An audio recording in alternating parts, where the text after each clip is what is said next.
J'ai sélectionné pour vous les 6 whiskies qui composent notre édition numéro 33 du coffret États-Unis. En évoluant dans le milieu du whisky et en discutant beaucoup avec des producteurs, des embouteilleurs indépendants, etc., il y a souvent un sujet qui revient, c'est l'approche de la fabrication du whisky des vieilles distilleries qui se spécialisent de plus en plus et qui ont une approche très protocolaire et très raffinée de la fabrication des whiskies, en comparaison avec les anciennes méthodes qui avaient des processus un petit peu plus aléatoires et donc plus artisanaux. On pourra donc comparer dans ce coffret ces distilleries anciennes, la distillerie Woodford, la distillerie Buffalo Trace, avec des distilleries beaucoup plus récentes et donc qui ne sont pas au Kentucky, par exemple la distillerie Sonoma en Californie et la distillerie Few à Chicago. La distillerie Sonoma, pour retrouver donc ces techniques de fabrication peut-être un peu plus archaïques et aléatoires, va utiliser de la chauffe directe pour ses alambics. Ça va amener des whiskies un petit peu plus singuliers comparé à ces vieilles distilleries qui ont eu le temps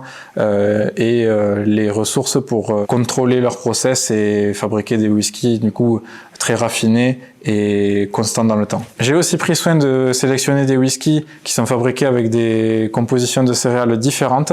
Vous pourrez par exemple comparer le Templeton Rye, fabriqué avec 95% de seigle, avec le Fût Bourbon ou le Buffalo Trace, qui sont fabriqués avec une majorité de maïs. Donc ce coffret États-Unis convient parfaitement à tous les amateurs des États-Unis, déjà de bourbon ou de whisky américain ou pas. Il sera peut-être moins adapté à des amateurs de tourbe qui cherchent des whiskies beaucoup plus marqués et qui devront plutôt se tourner par exemple vers notre coffret tourbé ou notre coffret Écosse. Ce coffret États-Unis peut parfaitement convenir à des amateurs de bière. On y a retrouvé des notes de bière florale, fruitée, assez légère. Et elle peut aussi convenir à des amateurs de vin rouge un petit peu corsé, puisqu'on a retrouvé des notes de tanin assez forts, qui viennent notamment de l'utilisation du chêne américain neuf. Ces notes seront toutefois secondaires par rapport au caramel, à la vanille et l'onctuosité générale qu'on retrouve dans la plupart des whiskies américains.